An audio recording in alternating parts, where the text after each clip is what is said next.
Hello and welcome to Get Into Games on Air, a podcast about board games and the people who play them.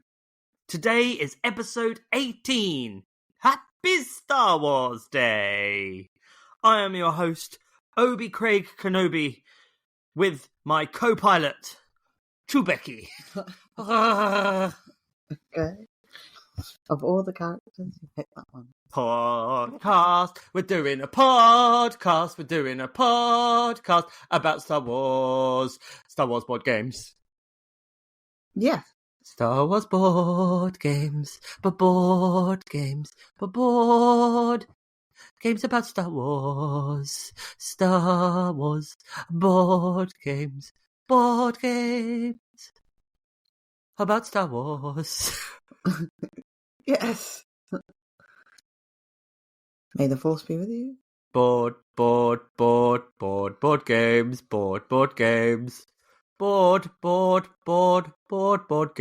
They're Star Wars.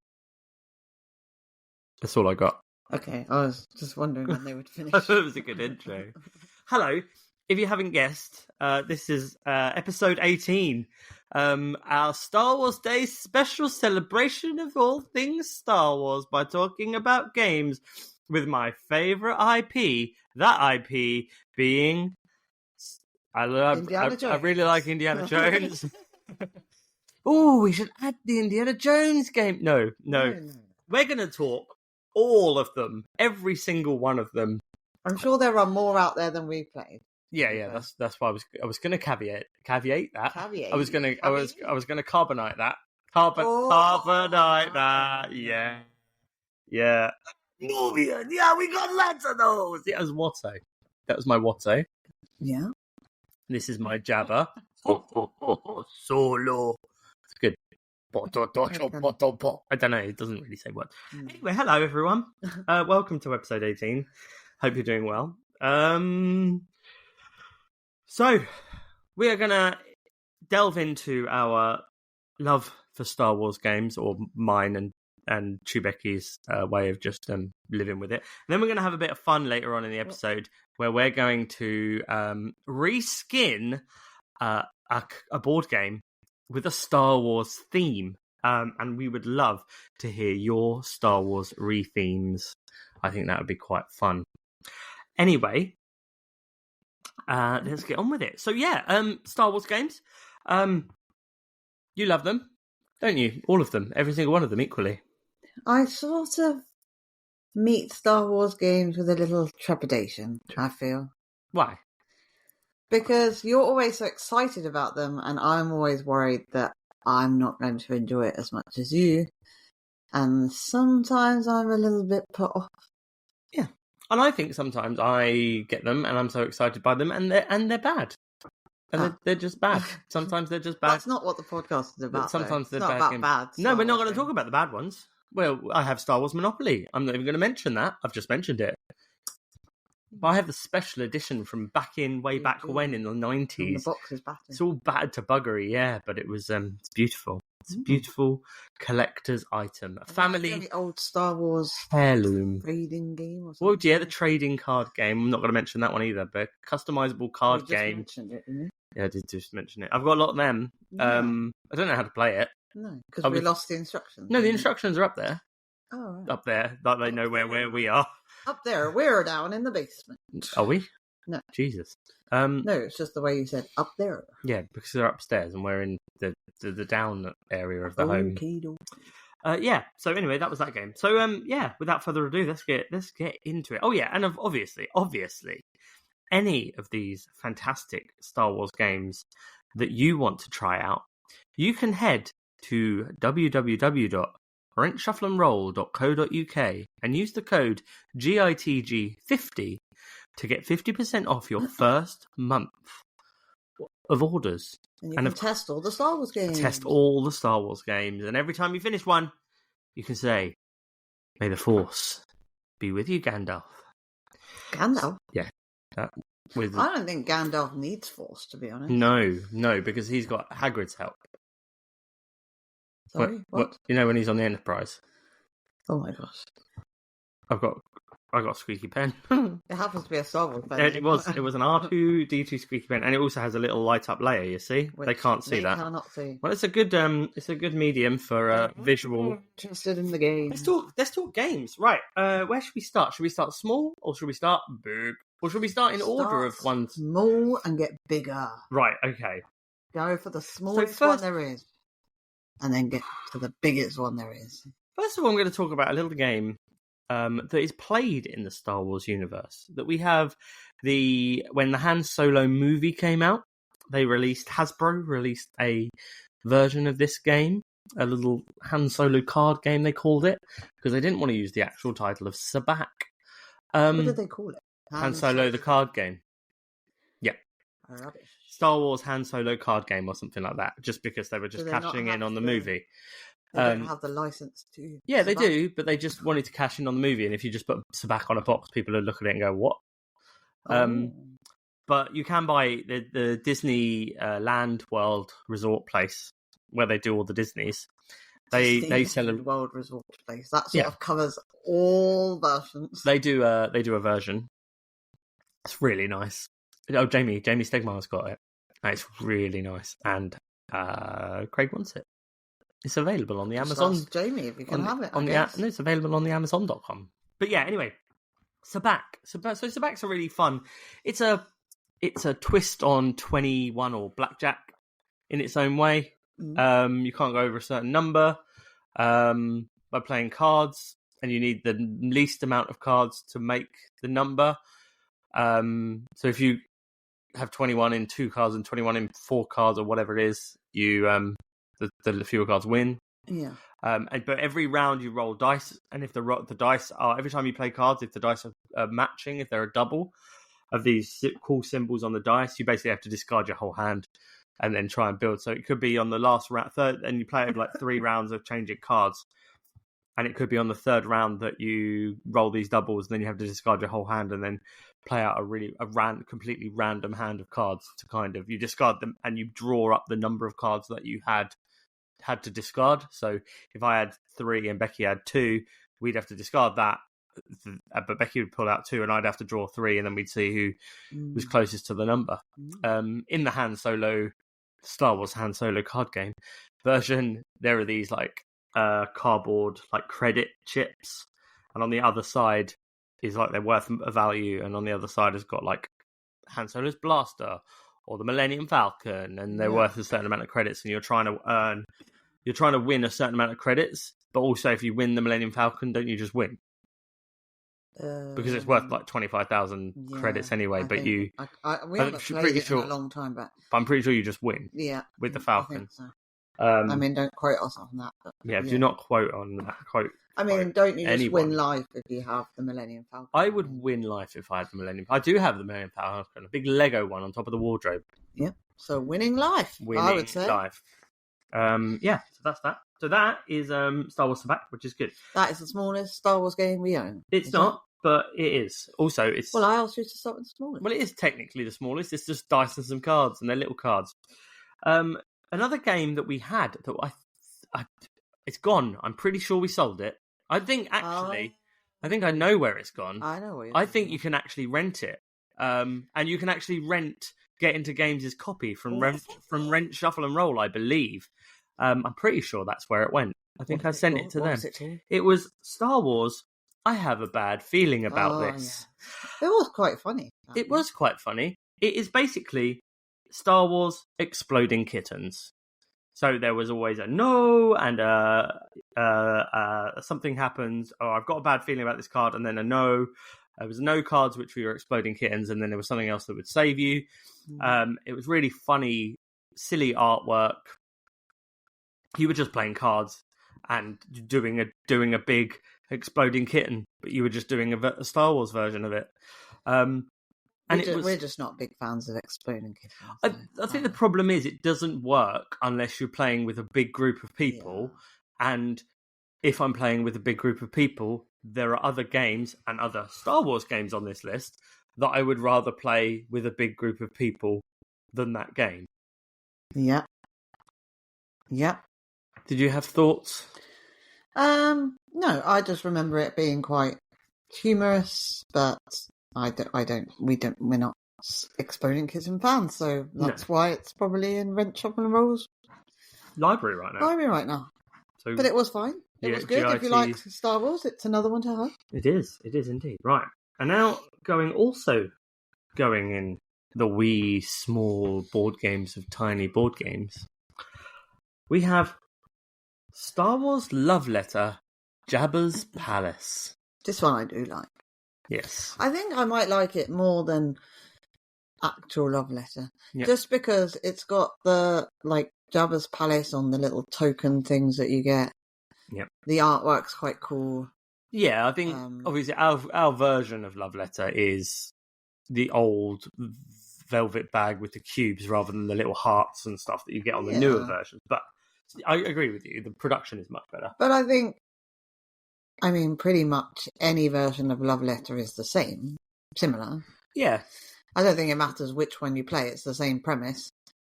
I mean, I guess just because Star Wars is such a massive part of our lives that it just seems right to play the... We tend to always rate the Star Wars one rather than the normal Love Letter. I like that there are three victory condition cards.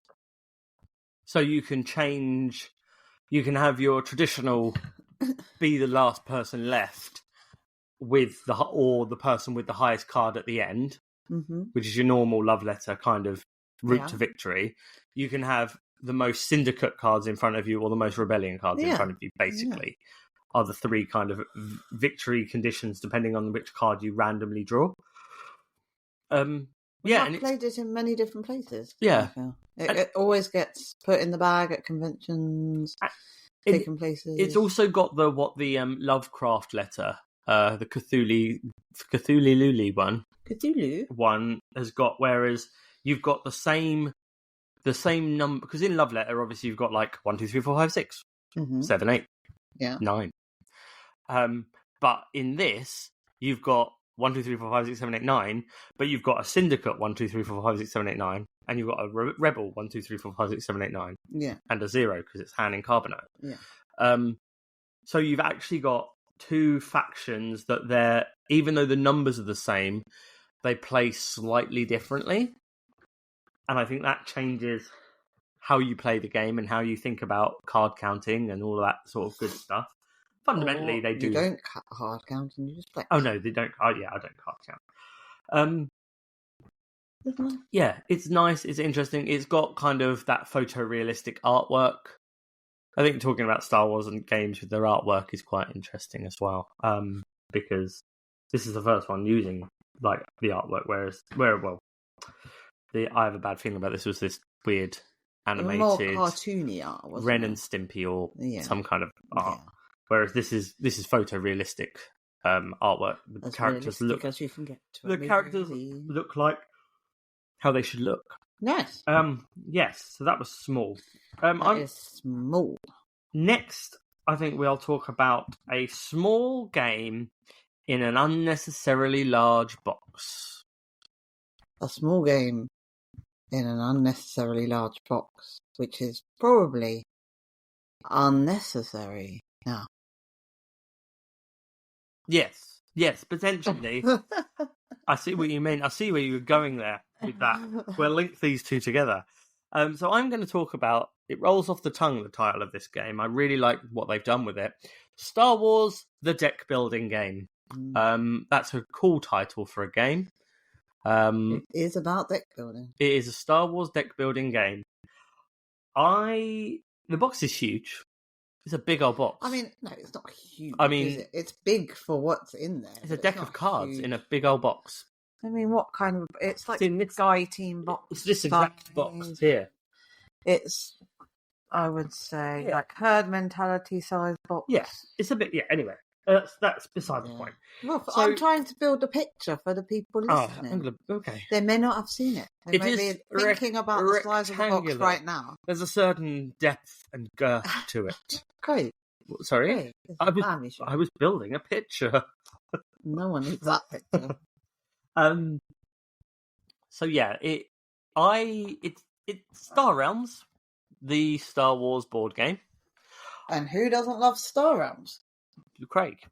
I do. Yeah. I'm not a huge fan of Star Realms. However, this game I really, really like. I mean, did it help demoing it about 36 times over one convention for Asmodee? Yes.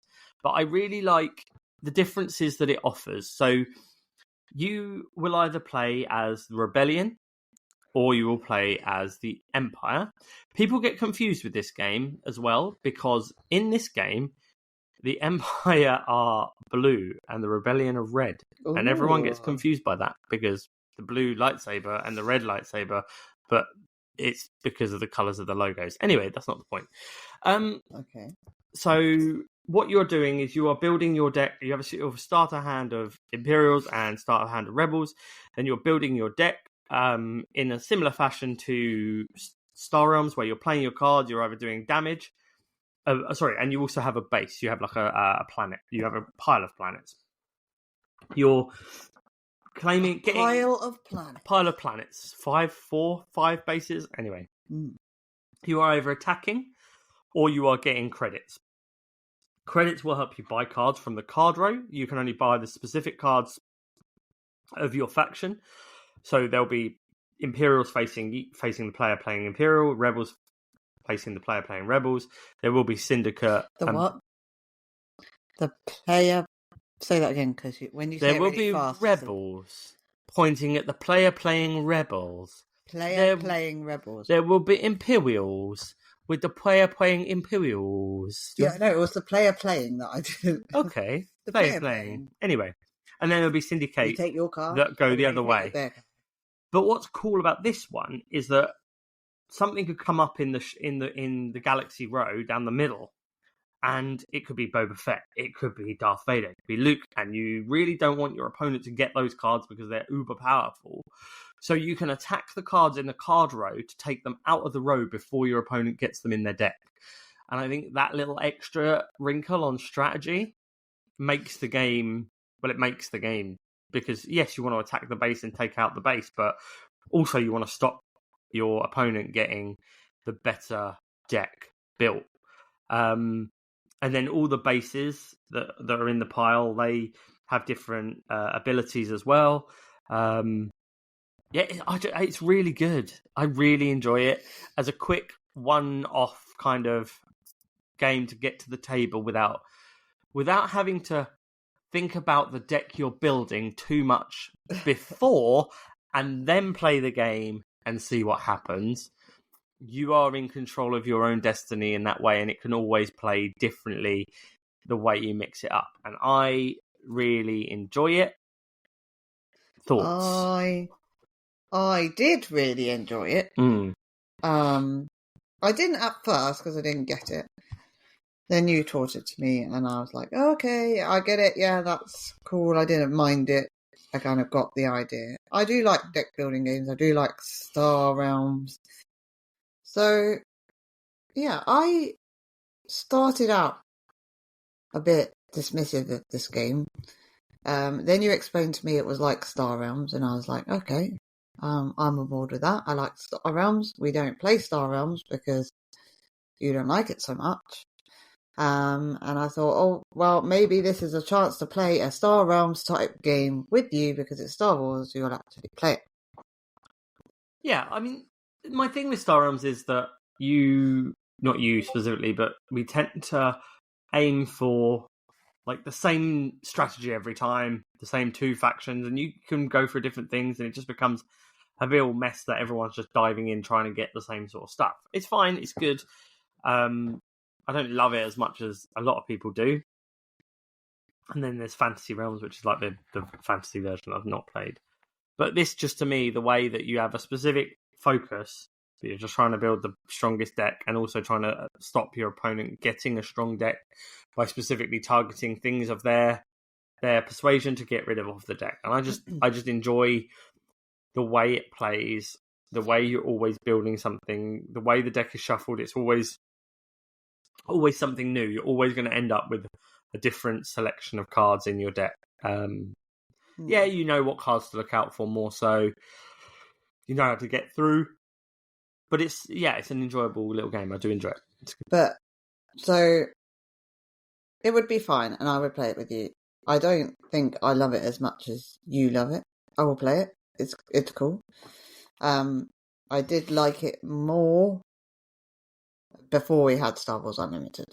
Yes. And now I feel like it might spend more time on the shelf because I would choose to play Star Wars Unlimited over it because I have more ownership over my deck. Yes. And it on the back of the deck building game it says over 50 unique cards, which is fine. But I can choose from 270 cards or 250 cards in Star Wars Unlimited. So yeah. So I mean that segues us. I need more. That segues us nicely onto Star Wars Unlimited, which is mine. Which is yours. Which is your Star Wars Unlimited. My collection is nearly complete. The funny thing about this game a while back was like launched and said this is coming, a Star Wars deck building game, TCG situation. Mm-hmm. And I was like, oh, that sounds amazing.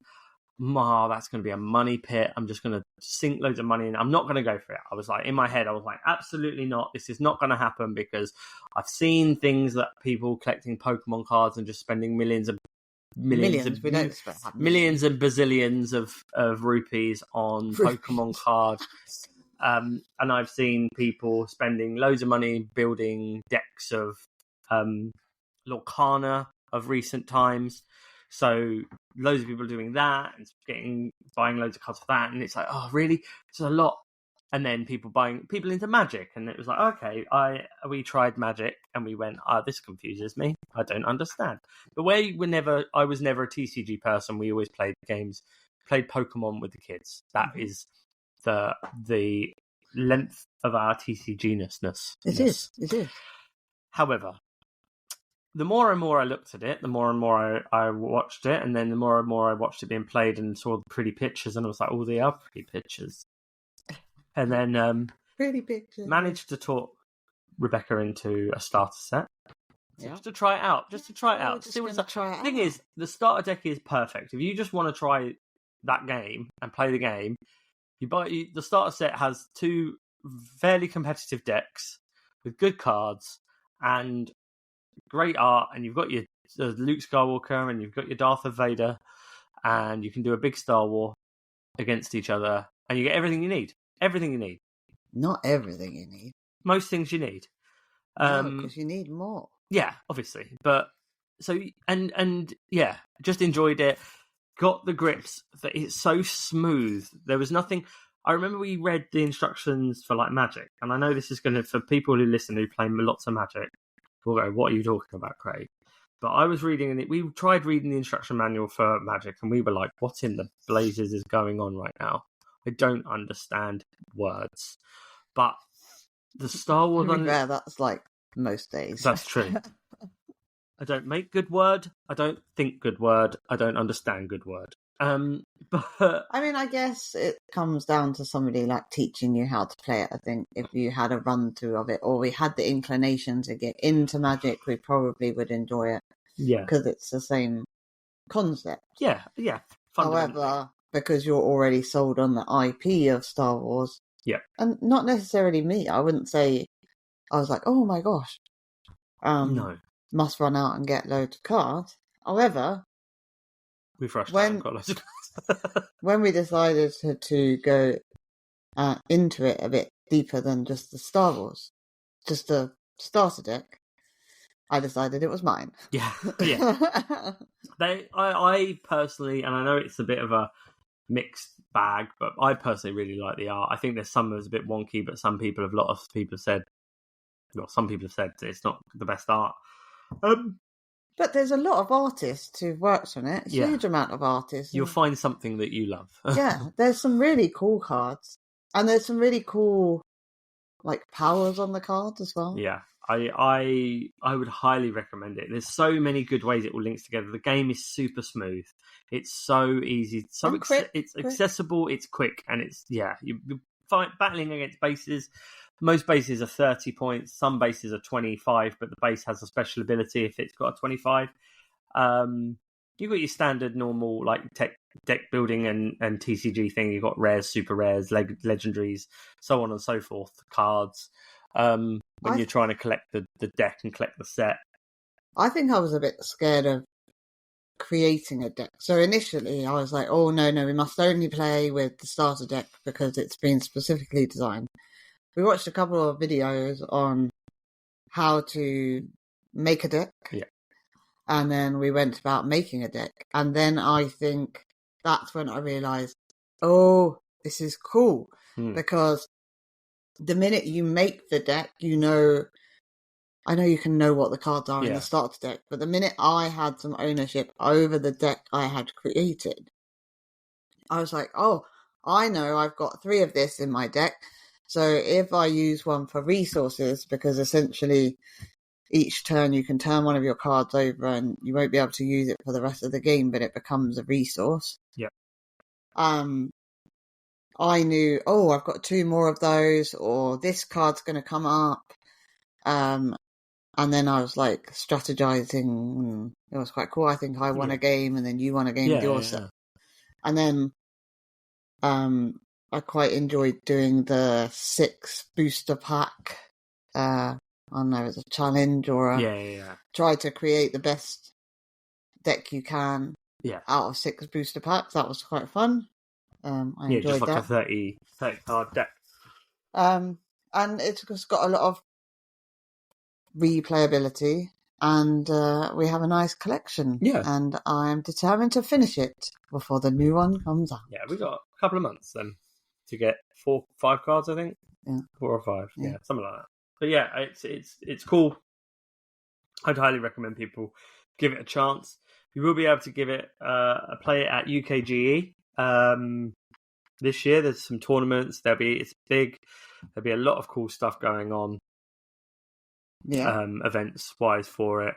So definitely try that one out. Can they try it out at the Space Centre at the weekend? So you can. That was the weekend as this is going out. Oh, yeah. So if you're listening to this today, Sunday, you can go on Sunday. You can go on Sunday at the National Space Centre in Leicester in the United Kingdom. Leicester, for those people who can't work out what Craig just said, or for those people who think that I just said what I said.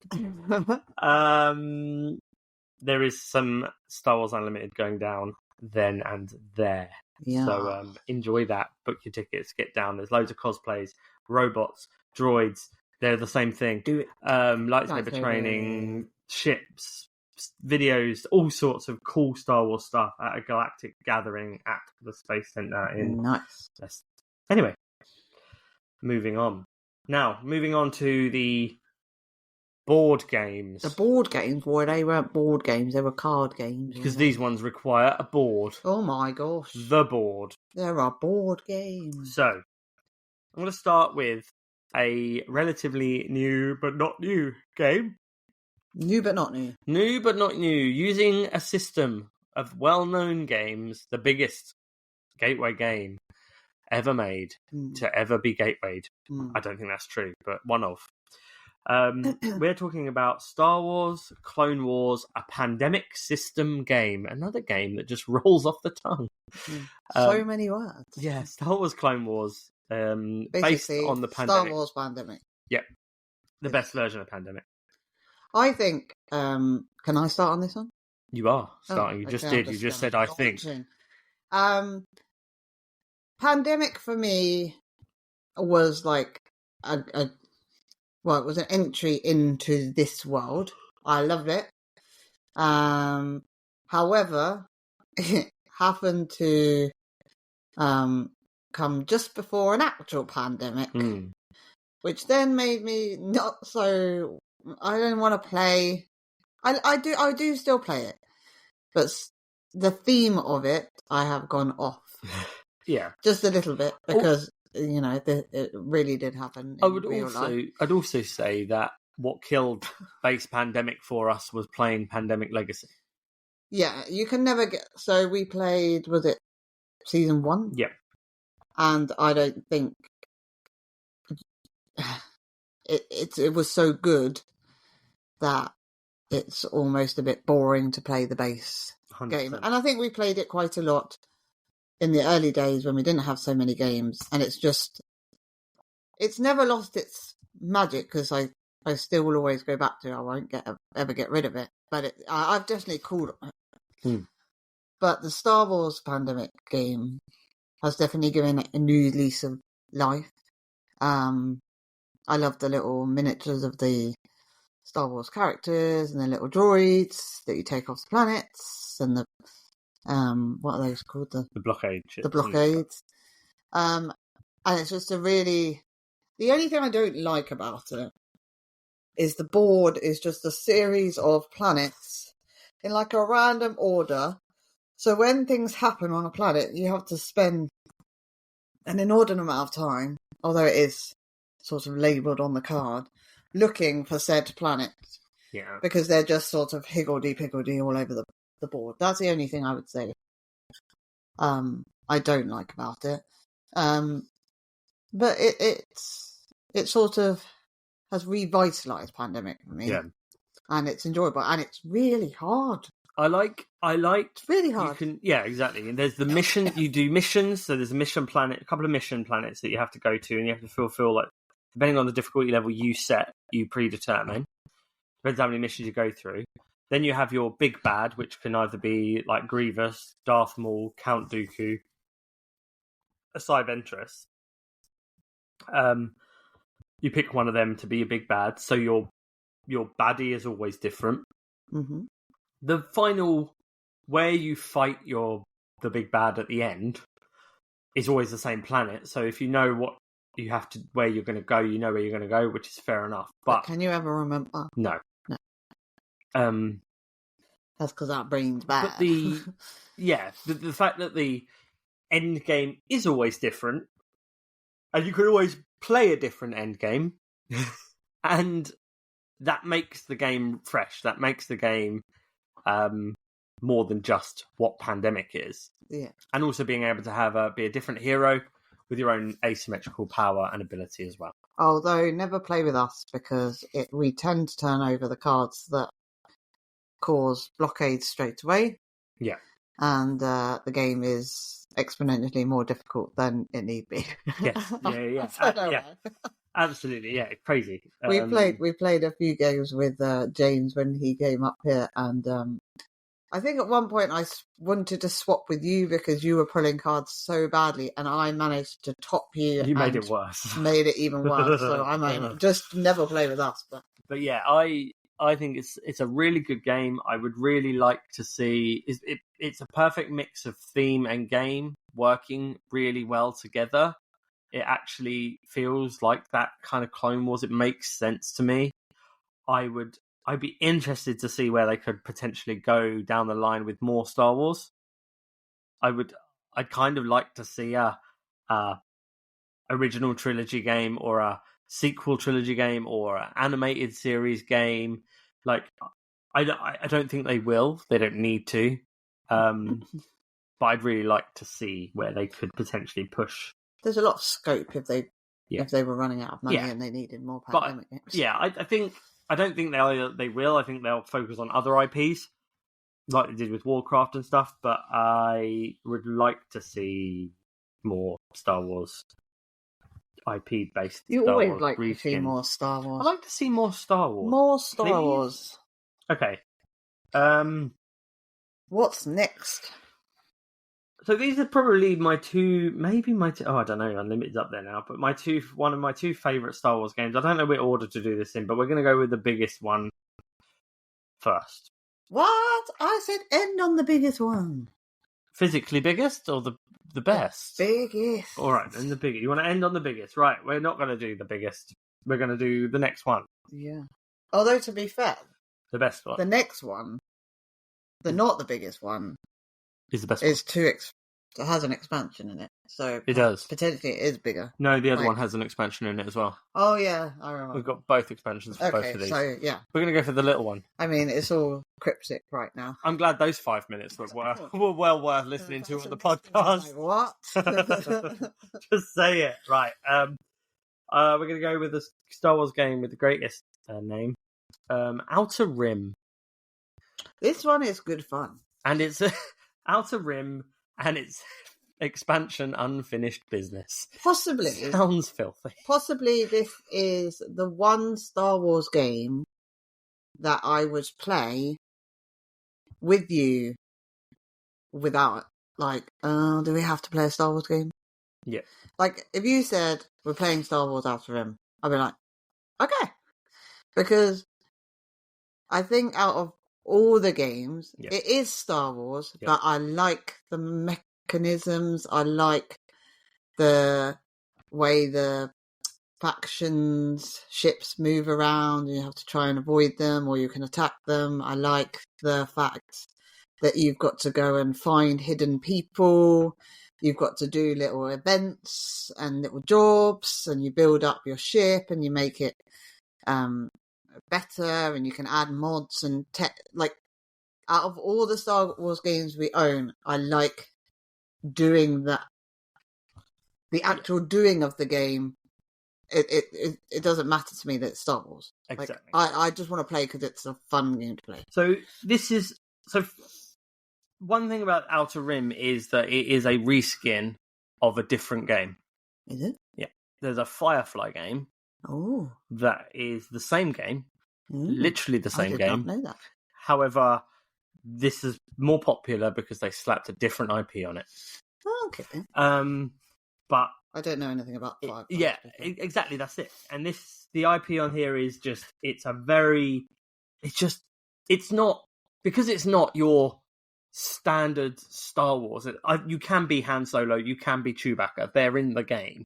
However, you're more focused on bounty hunters, getting bounties, collecting cargoes, running like criminal kind of syndicate things, and trying to do the events and stuff like that. And I like that the cards, so depending on whether you have favour with certain syndicates, depends on what option on the card you can get. So there's, like, it changes all the time, because you might have positive Hutties reputation. And so the card will say, if you have positive Hutt reputation, you can do this. If you have negative Hutt reputation, you can do this. It's like, if you're positive, go through. If you're negative, have a big fight. So it kind of depends what happens in the game, and then you get a different outcome. So even if you're seeing the same cards over again, it feels different every time. Yeah, my drawback, which I don't know how they could change it, and the only weird thing I wish was some kind of it's dice luck at the end of the day. A lot of the things that you actually do require dice luck. Although you have skills. Yeah, you have skills. There are ways to mitigate, but it's still, even with the skills, you can still roll it and get a blank side of the dice. I would also say that occasionally it feels a little too long. Yes. We house rule it that you don't have, I think you have to get 10. You have to get 12, I think it is. What is it, reputation? Yeah, fame. And we always play it, you have to get less, because otherwise the game just takes forever. Yeah, and especially with the new unfinished business expansion, double the amount of cards, double the amount of everything, more people to play as, more ships. It's got the Outrider, Dash Rendar's Outrider from Shadows of the Empire. That's an exciting time to be alive. But yeah, load of cool stuff, load of cool ships. And I like that you can turn your ship over, upgrade your ship, upgrade your character as well. When you've done a certain, like Boba Fett, when he does a certain amount of bounty, you flip him over and he's a more powerful version of Boba Fett. Like, it's just a very good... It looks cool on the table too. Yeah, the planets, the way the planets are lined out, different to the next game that we'll talk about, and different from Pandemic, where it's just a big board of planets dotted around the place. Yeah. It actually feels like you're traveling a system. A solar system. But you have to go... System, but a system. What's interesting, you have to work your way back up and down a line, where rather than just loop in different directions. It is very cool. I like it. If you like Star Wars, go get it. I'd argue that it's... I don't know. I love the next one, but I think that one might just cut the mustard and be the best. Because also it plays higher player counts. If you want to take like days to play it, you can play it at 6, I think. We've also played it over the internet. And we've played it on the Zoom.coms. during the Star Wars pandemics. Yes. Yeah, so it does work. It does work. It took a bit of jiggery pokery, but we made it work, didn't we? Yeah. So the biggest Star Wars game that we own is Star Wars. It's a 2 to 4 player game. That's a lie. It's a 2-player game or teams. It's a 2-player game. I don't like that. I don't like that it says it's a 2 to 4 player game, but really it's a 2-player game or a team. Or 2 teams. Yeah. Like 2 teams, not 2 players. I think it's just a 2-player game. You're just trying to add on extras that don't need to be added on. Yeah. It's a 2-player game. You can cooperate. Yeah, but then why is it a 4-player game? Why is it not a 6-player game? Because you could have 2 teams of 3. Like, but do you think it's because it's such a big box that they couldn't legitimately say this is just a 2-player game? Yeah, absolutely. Could you imagine trying to put your 2-player games on a Calyx? You've got Targi, you've got Aquilin, you've got other little games, but then you've got Star Wars Rebellion just crammed in the Calyx with all these tiny box games. Now, before you launch into what Star Wars Rebellion is, can I just talk about how I felt about it before we played it? Yes. It scared me to death. So it's a huge box, right? It's like Nemesis size box. Correct. And it turns up and Craig pulls out all these blooming ships. Yeah. And I'm like, what is this? It looks like a war game. And I'm like, Craig, there is no way I'm playing this with you because this is overwhelming. You know, like I can barely play Blood Bowl and things like that. And Root, I've just got my head round. But like, how am I going to play this with you? And you're like, yeah, it's great. It's going to be great. And I think the rule book might be quite big as well. And I was like, this is never getting to the table. And for quite a long time, it didn't get to the table because we were, well, I know not you, but me. I was like, I can't do this. Yeah. This is not coming out. This is not my kind of game. You launching. So Star Wars Rebellion, you're just playing a Star Wars. You're just playing. You're doing a big Star Wars. Messing about. Realistically, you are retelling the Star Wars story, and doing it in your own kind of way. Things don't have to happen in order. The Death Star doesn't need to destroy Alderaan. It can blow up any old planet. There's a lot of cool mechanics and cool things, and you're just playing 2-player Star Wars, and it's the Whitechapel Mysteries of Star Wars. It's a hidden, but that's so that is the bit that draws me in once, regardless of all these crazy ships, and I mean, there's a lot of ships, and people. It's dice. Basically, you have to find one person is hiding. Yep.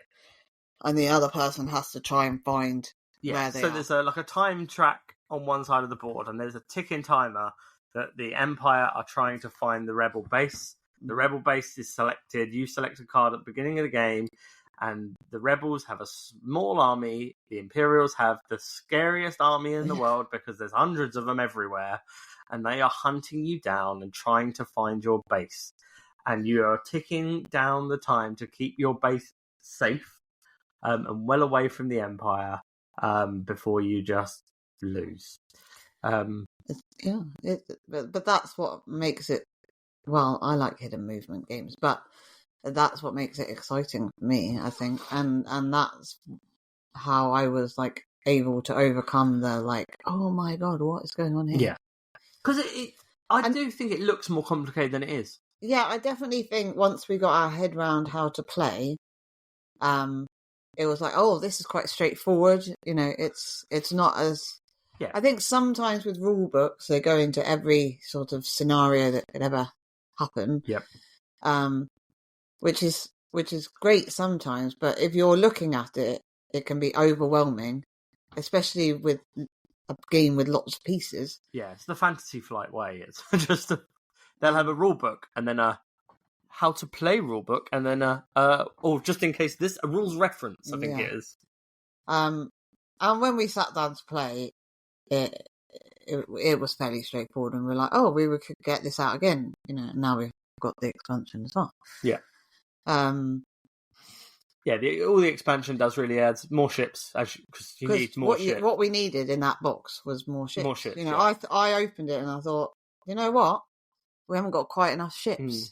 And more leaders, more cards. Mm-hmm. And also it gives you more dice, because I don't think combat's that bad, but there's arguments that combat initially was a little bit clunky, so they added in a couple of green dice to the already red and black dice that were in the box. I really like it. It's a very good game. It is one that it's big to table. It's huge. The thing takes up the table. It's a big the board is like 2 boards strapped together, isn't it? It is very large game. This is big boy. It's pretty big boy. But that is definitely a Star Wars Day game to do a big Star Wars Day on. It is.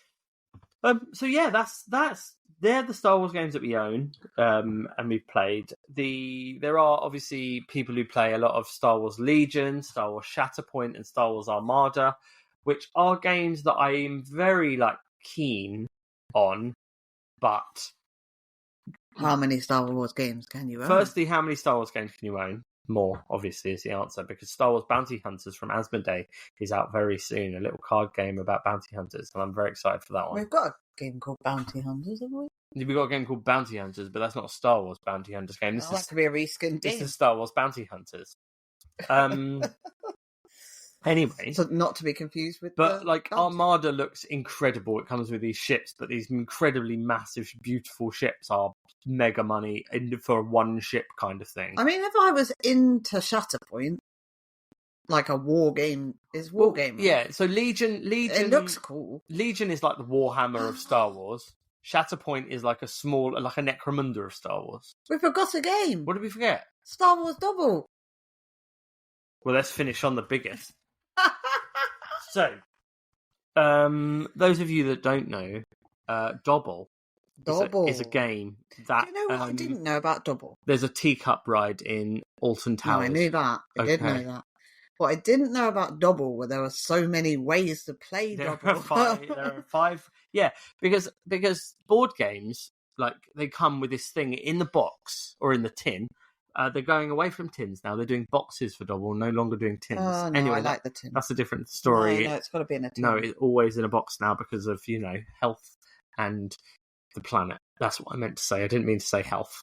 I meant the planet because of the planet. I was going to say health and safety, right? Who's getting trapped inside Dobble plastic tins? Yeah, any metal tins. Anyway, they're not doing metal tins. Everything's in a box. Oh, I like the Dobble tin. Well, I'm sorry. You can bring that up with Captain Asmodee. Okay, Captain Asmodee. I like the tins. He'll have a nice hat. But yeah, anyway, Dobble. Everyone knows of these things in books called rule books. No one ever reads them. And in Dobble, there are 5 ways to play. I think in most games you read the rule books, but in Dobble you assume you know how to play. But you don't. You came back from a demo session and went, did you know you can play Dobble 5 ways? And I was like, Dobble's great. Really? There's loads of ways to play. Anyway, we got Star Wars Dobble. Yeah, that's good. That was fun. It's got Darth Vader's face on it. It's got Jabba the Hutt. Yeah. And the kids love it. They do. They do big stuff. We've also got pop-up BB-8 instead of pop-up Pyro. Yeah, but now we just talked about the most amazing game with miniatures, and now you're going pop-up pirate. Yeah, pop-up BB-8 is all BB-8 miniature. Everybody's switching off right now. No, they're not. Because nobody wants to know about BB-8 popping I have a question for you. Here we go. For me? Yeah. So, oh, God. I need you to reskin any board game into a Star Wars board game. This is a section of the show we call retheming a game. I thought long and hard about this. 2 potentially. Oh, she's thought of 2 potentials. Go on then. Don't you dare say the one I'm going to say. Sleeping Gods. Oh. The Star Wars version. Okay. Where you are... So the book is a book of space. And you're going to different planets, collecting things, finding things, uncovering things. Reading from a book, looking for Sith holocrons. Yeah. Yeah. That would be so cool. Yeah. Oh, yeah, let's do it. Let's make it. I think we might have lawyers on our hands. All right, then. But maybe if is it Ryan Lockhart wants to make a Star Wars He just version. has to send an email to Mickey Mouse. I'm pretty sure that's how it works. That would be amazing. I'd play that. And also I thought of Sky Team with Han and Chewie trying to land the Millennium Falcon. That's cool. Definitely. And their different modules are like different like meteorite space slugs and such as like these different planets he's trying to land on and stuff. You could have in the footsteps of Han Solo, because doesn't he go around in one of the films collecting like weird alien things in his ship? Oh, that's in the Force Awakens. Yeah. So you could have like footsteps of Han. you could have the different aliens that he's collecting. I mean, you could literally take any game, and turn it into a Star Wars game. Well, what's yours? Mine would be a game, and we would call it Endor. And this game's already got a forest, and it's already got a very big tree in the game already. And it's already perfect for it. So basically, you're trying to build a civilization of Ewoks. Nice. And you're bringing your Ewoks together, and you're getting your different type of Ewok worker critters. And then suddenly but this game there'll be an event deck, and that'll be the event deck of the stormtroopers and AT-ATs coming through. Is it Scout Troopers? Yeah, on the bike. Bike Scouts. Yeah, Scout Troopers. Yeah. And then there'll be an event deck with AT-ATs and stuff. I want to play that. So there's miniatures coming through, and then there's the little teddy bears that you've got to place on your worker placement space to get like the resources. So you've got to get your logs so you can set up the booby trap so you can swing in and smash the AT-AT down. You've got to go and get different other resources. It's going to be great. It's going to be called Endor, and it's going to be available in 2026. It's going to be the latest version of the Far Shore Edge of the Map series. Oh my god, do it. I think that would be awesome. And I'm on Starling the games. art project, but Han Solo stealing stuff. Han Solo just could do everything. Yeah, that would be cool. The Robot Quest Arena, but with just droids like R2D2, BB-8, and BB-9E, and all those dudes like beating the living tar out of each other. That's it. I think we've done it. I think that is the best thing we could survive, escape the Death Star. Oh yeah, because there is a survive like in space or something, isn't there? Magic maze where you're trying to escape the Death Star, but it's all silent because it's about to blow up and you've got to get out, and it's all I like it. Hidden movement around the Death Star. I'm excited for the future of you could definitely do also a racing game with the pod racers. I want to do that though. I want to get little pod race models for Heat and just pretend because that's the perfect thing. Yeah. Anyway, I think we got carried away. We're now got carried away just shouting at things. But what we would love is if you can message us your what you would reskin in a Star Wars theme.